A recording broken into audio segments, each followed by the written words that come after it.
Welcome to another Sister Sagas episode. So today, Angeliki, we're talking about something very interesting, which is how and why to avoid the unhappy and unlucky. So let's go through the judgment. Yes.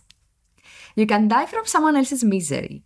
Emotional states are as infectious as diseases. You may feel you're helping the drowning man, but you're only precipitating your own disaster. The unfortunate sometimes draw misfortune on themselves. They will also draw it on you. Associate with the happy and the fortunate instead.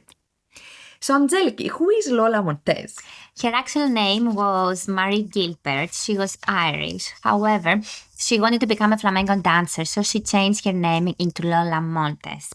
She actually went to Paris. She became a flamenco dancer, but after a while, because she was very pretty, she became a courtesan. Nice. So, apparently, she had many kind of victims. So, who was her first victim and what was she about? Yes, the first victim was Alexandre Duzariem. She fell in love with him instantly.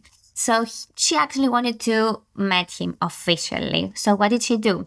She accidentally ran into him while he was actually accidentally riding a horse. He saw her, he fell in love with her and started to have a relationship. However, at the start, they were very happy. However, after some time, the relationship actually had ups and downs, mostly downs. So, in an evening at a party, Alexander was probably fighting with someone. We don't know exactly what happened. And he was challenged into a duel. At the end, he was killed in this duel. He was actually shot. Because of her, right? Yes. Interesting. So that is the first victim, but apparently she had many others. So what is the story? There is actually a list. So the second victim was King Ludwig of Bavaria. The same story applies. They fell in love. They were very in love. However, the relationship had ups and downs. At the end, he was actually abdicated from the throne. And the next victim was George Truffle Hilt. He was a young army officer.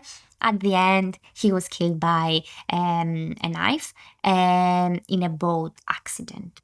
Then the next one was Pat Hull.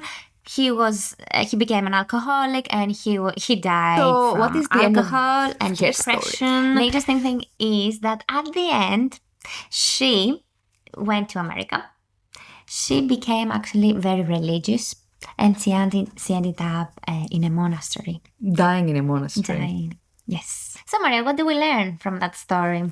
Yes, so the interesting thing with Lola was that it was her strong personality and the force of her character that was making her having all of these people attached to her.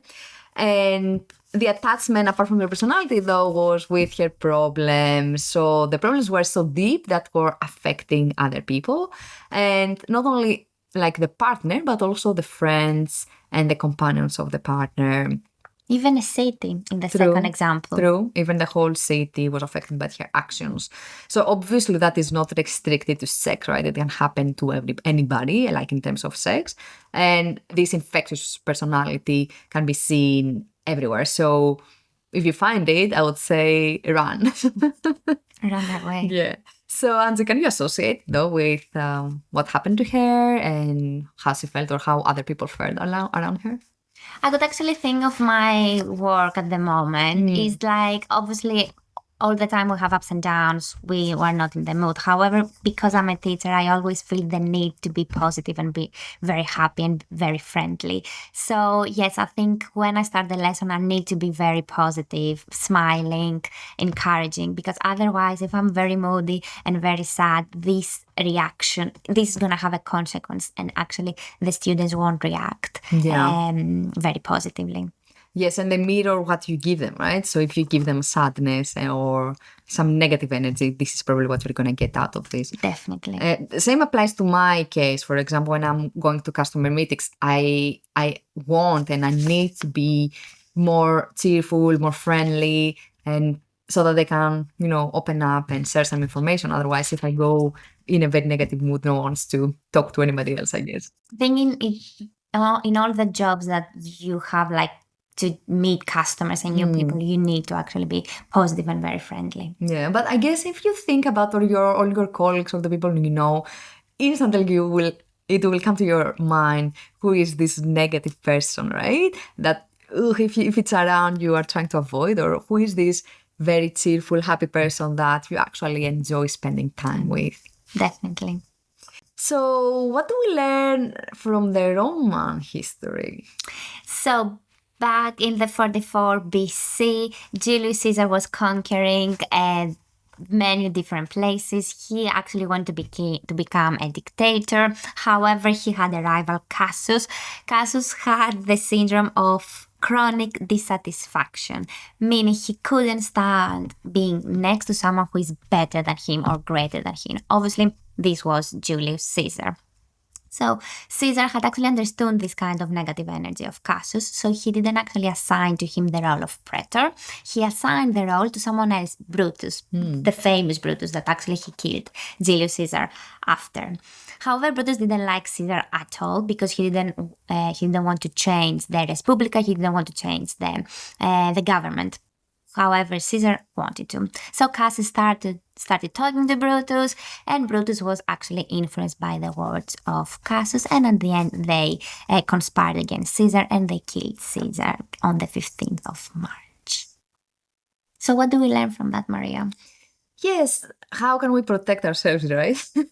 So what is mentioned here on the chapter is quarantine yourself from this kind of people, but actually what it means is try to read people and see and feel their energy. So you can feel this negative energy from how people speak, what is their impact on the world around them, how many successful or unsuccessful cases they have, how many jobs they've changed and why. So you will see the unhappy people and feel their energy, and when this happens, it's a good idea to kind of keep your distance, like don't over-empathize, don't try to solve this for them, it's actually their problem.